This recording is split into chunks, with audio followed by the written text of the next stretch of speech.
Vou trazer mais algumas atualizações aqui para a gente. Ponto importante, a gente vai ver agora como é que está a situação na Venezuela após os Estados Unidos capturarem o ditador Nicolás Maduro. Vamos direto para lá com a repórter Daniela Zambrano, que chega com as atualizações. Daniela, muito boa tarde, seja bem-vinda aqui. Como é que a população reagiu a essa notícia que veio ali durante a madrugada e está deixando o mundo todo de olho agora aí na Venezuela? Bem-vinda.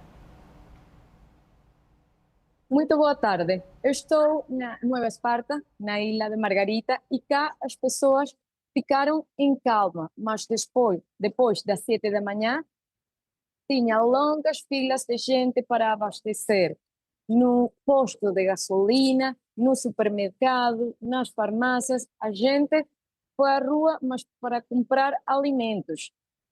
O que está a acontecer é que nos supermercados já estão quase vazios, porque as pessoas, desde muito temprano, ficaram surpreendidas com os acontecimentos, resguardaram-se e depois saíram na rua para comprar todos os alimentos, massa, frango, bife, leite, o que encontraram, papel toalete, o todo. Mas agora eu converso com as pessoas e elas dizem-me que tinham a expectativa de que possa acontecer nas próximas horas, porque Nicolás Maduro e a sua esposa Cília Flores estão em mãos dos Estados Unidos, mas cá ainda está a vice-presidenta Delcy Rodrigues, o ministro do Interior e Justiça, Diosdado Cabello, também o presidente do Parlamento, Jorge Rodrigues, que todos são do Partido Socialista Unido de Venezuela, respaldam a Maduro, e a vice-presidenta, há poucos minutos, está a dizer que o único presidente é Nicolás Maduro e exigem a libertação do Maduro. Mas, minutos antes, na conferência de imprensa, o presidente dos Estados Unidos, Donald Trump, disse que o secretário de Estado, Marco Rubio, estava a conversar com a vice-presidenta Delcy Rodrigues para falar da transição na Venezuela. Então, todos os cidadãos ficaram confundidos, porque esperam que um câmbio do governo seja do oposição e não que exista uma continuação de figuras do governo, da administração de Nicolás Maduro. As pessoas não estão na rua a celebrar, não porque não respaldem os acontecimentos. Quando falas com elas, diz que estão de acordo, que ficam de acordo com uma troca do governo na Venezuela, mas têm medo de expressar os seus sentimentos, porque no ano passado, depois das eleições presidenciais, as pessoas que saíram à rua a protestar ficaram detidas, e ainda muitas estão detidas. Mais de 2.000 pessoas foram apressadas pelo governo e ainda muitas estão na prisão. Então as pessoas dizem que não querem expressar, mas queriam um câmbio do governo na Venezuela, porque a situação é muito difícil, a situação econômica está muito difícil, as pessoas não tinham o dinheiro para comprar a comida, estão apenas a sobreviver com o pouco que têm, mas agora não sabem o que possa passar nos próximos dias. É a situação nesta hora. Na Ilha de Margarita, pessoas, inclusive, que disseram que iriam à praia, que estão em calmo.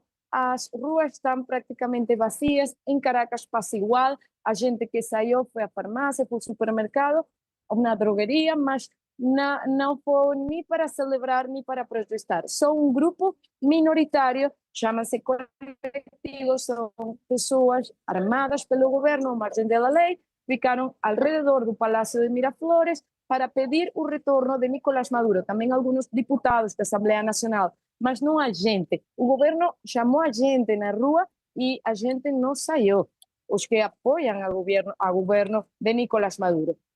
Lembremos que no ano passado, tras as eleições presidenciais, a oposição diz que Edmundo González Urrutia ganhou com quase 70% dos sufrágios, mas o Conselho Nacional Eleitoral deu ao Nicolás Maduro como ganador.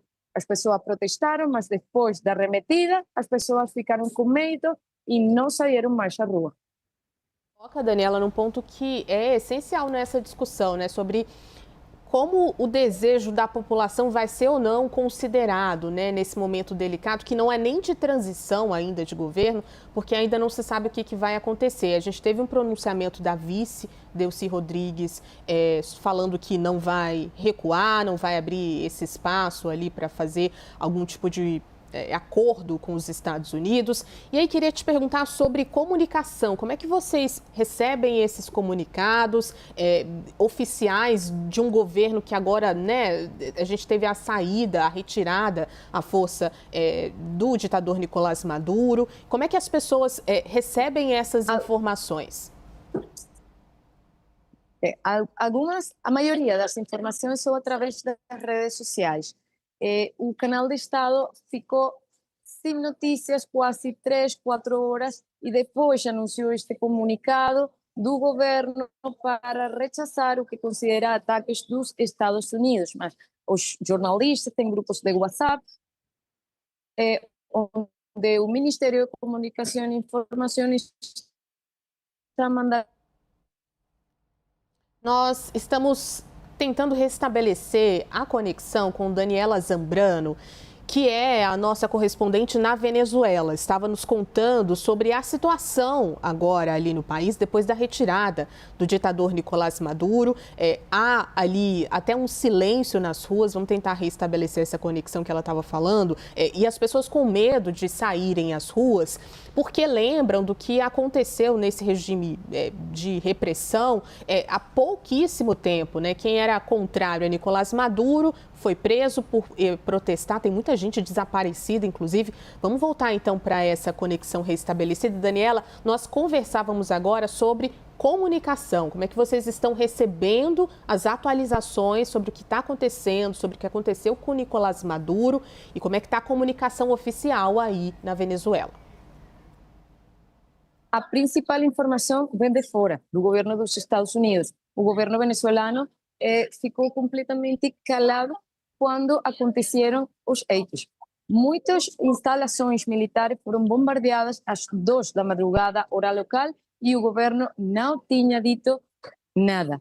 Depois, 2 horas depois, foi que enviaram um comunicado pela canal do Estado, BTV, em que anunciavam um estado de comoção. Isto é, que o executivo, o presidente, tem a capacidade de restringir liberdades, garantias, fechar fronteiras, fechar o espaço aéreo, mas é só por estes comunicados que a informação chega aos cidadãos.